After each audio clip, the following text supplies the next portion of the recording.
Hello everyone, welcome back to another AP Physics 1 daily problem. Today we have a kinematics problem from the AP Physics 1 MIT workbook that will be down in the description down below for you guys to work through. If there are any questions that come up, please comment down below. I'd love to go through them. And with that being said, let's go with the question.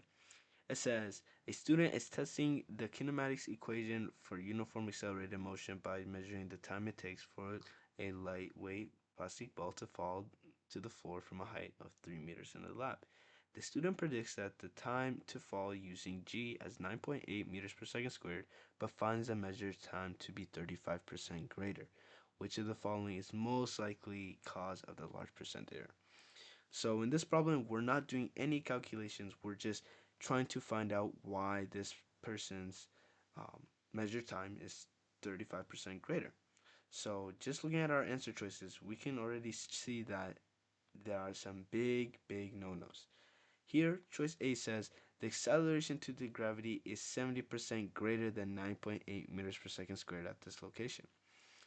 When an object is in uniform accelerated motion, the only force acting on the object in the air. So as we can see, it says that um, it says that it hit from a fall to a height from a height of 3 meters in the lab. So here we have um, a height.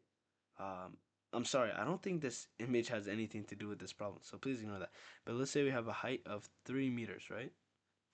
If I drop this object, the only force acting on this object is going to be force gravity. And according to Newton's second law, sum of forces is equal to mass times acceleration. The sum of forces is going to be force gravity is equal to mass times acceleration.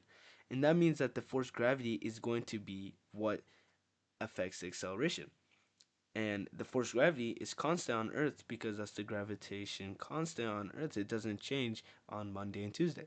So choice A and B are just automatically incorrect because force gravity is the only force acting on the object while it's dropping. And that means it's accounted for all the acceleration.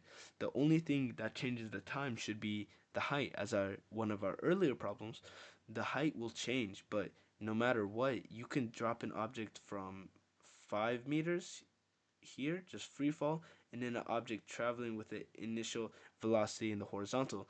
They'll both hit the same time.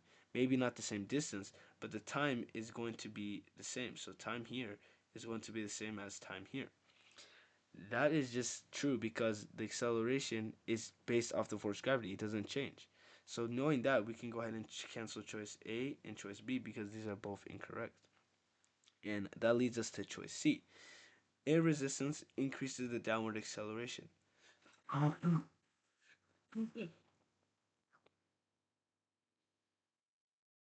In AP Physics 1, we, majority of the time, I think all the time, we ignore the air resistance.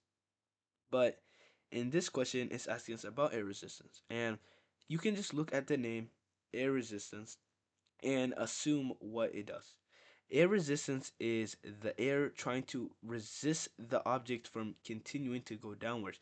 It acts against the force gravity. And if it does, so right here, let me do this in a different color. If it does, here's the ball. If it does act on it in a different, so air resistance is here.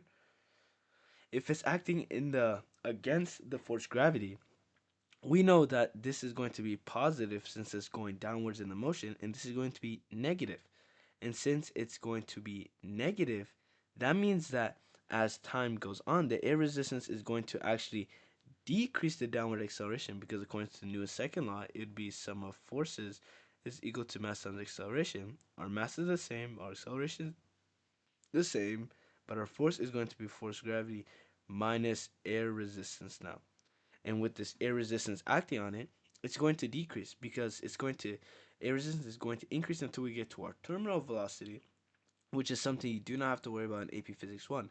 But this increase is going to cause it to decrease the acceleration. So there's no reason that should be increasing it. So we can go ahead and cross out choice C, leaving us to choice D being a correct answer. the acceleration of the plastic ball is not uniform, which is true.